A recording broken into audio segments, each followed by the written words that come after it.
হার্লেমের এই সরকারি আবাসন প্রকল্পের সামনে দিনরাত ২৪ ঘন্টা চলত মাদক কেনাবেচা। মাদক কারবারিদের অবাধ আনাগোনায় অতিষ্ঠ হয়ে পড়েছিলেন এখানকার সাধারণ বাসিন্দারা। তাদের একের পর এক অভিযোগের পর মাঠে নামে স্পেশাল নার্কোটিক্স প্রসিকিউটরের কার্যালয় ও এনওয়াইপিডি। এই সরকারি ঘরের ভেতরের সাম্রাজ্যকে গুড়িয়ে দিতে পুলিশ কর্মকর্তারা ক্রেতা সেজে ছদ্মবেশে মাদক কিনতে শুরু করেন। আর তাতেই সন্ধান মেলে এই নেটওয়ার্কের গডফাদার ৩৬ বছর বয়সী ড্যারেল বুলকের।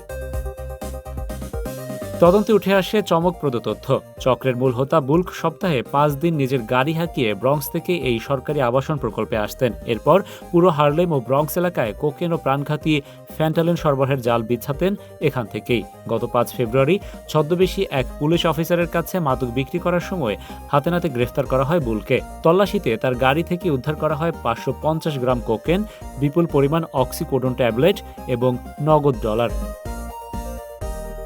পুলিশ যখন এই সাম্রাজ্যের খোঁজে বুলকের ব্রঙ্কসের ফ্ল্যাটে হানা দেয়, তখন দেখা যায় আরও এক হাড় হিম করা দৃশ্য। সরকারি কোয়ার্টারে মাদক বিক্রির টাকা ও অস্ত্রের পাহাড় জমিয়েছিলেন বুলক। ঘর থেকে ২টি বন্দুক, গুলি এবং মাদক মাপার বেসিন উদ্ধার করা হয়, যার ঠিক পাশেই খেলছিল ৩ বছরের কম বয়সী ৩টি অবুঝ শিশু।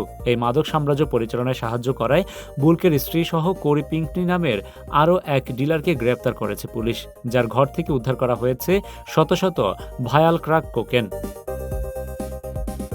নিউ ইয়র্কের পুলিশ কমিশনার জেসিকা টিশ জানিয়েছেন, যারা সরকারি আবাসনকে মাদকের আখড়া বানিয়ে সাধারণ মানুষের জীবন বিপন্ন করছে তাদের কোনো ছাড় নেই। এই সফল অভিযানের মাধ্যমে ম্যানহাটন ও ব্রঙ্কসের একটি বড় মাদক পাইপলাইন ধ্বংস করা হলো। ধৃত অপরাধীদের বিরুদ্ধে একগাদা গুরুতর মামলা ঠুকে আদালতের মাধ্যমে জেল হাজতে পাঠানো হয়েছে। Rashed Bappi, ATV USA, new York, যুক্তরাষ্ট্র।